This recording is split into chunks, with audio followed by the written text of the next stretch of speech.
ওই স্বর্গ হতে দেবগণ পুষ্প বৃষ্টি করে কৃষ্ণ দ্বারা ও দ্বারা রে নয়নে হেরিব কালো রূপ কৃষ্ণ দ্বারা দ্বারা রে নয়নে হেরিব কালো রূপ।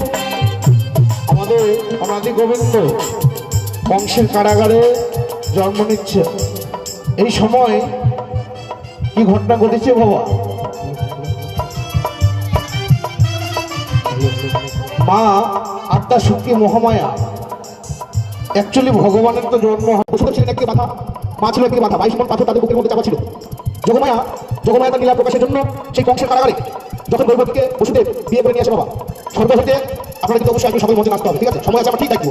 হ্যাঁ, আপনারা তখন এখানে সব কাছে আসবেন, এই সময় বসে থাকতে হয় না, আর মনের মধ্যে কেউ রাগ রাখবে না, ঠিক আছে? ঠাকুরের একটা নিয়ম হবে। আজকে কিন্তু আপনাদের এটা পাড়া গোপাল ভেবে আপনারা দূরে থাকবেন না। এই আমার এটা তো আমাদের পাড়া ছেলে, সাধারণ ছেলে কিন্তু ভাববেন না বাবা, বুঝলেন? এটা বাস্তবে বর্তমানে আমাদের গোপাল ঠাকুর বিশ্বাসে বসতে মিলে তর্কে বেরোতো, তাই না?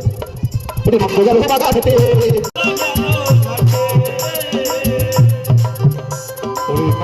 গেল বাঘানেতে, যশোদা গেল ঘাটে, যশোদা গেল ঘাটে, শূন্য তীর পায়ে গোপাল, ওই না শূন্য তীর পায়ে গোপাল, নদীর ভাণ্ড ভাঙে গোপাল দ্বারা দ্বারা রে নয়নে হেরিব কালো রূপ গোপাল দ্বারা দ্বারা রে নয়নে হেরিব কালো রূপ। শূন্য কি হতে বাবা বললেন? একটা চেয়ার দাও তো এখান থেকে। গোপালের মা একটু মাঠে ঘাটে গিয়েছে, ঠিক কি করেছে গোপাল, সেই ছোট্ট গোপাল তার কানাই বলাই দাদা ভাইদের সকলকে বন্ধুদেরকে ডেকে ঘরের মধ্যে যে ননি ছিল সেই ননিগুলো বাবা লান্ড ভান্ড করেছে। এসে বলছে, গোপাল ও গোপাল, কি হয়েছে মা?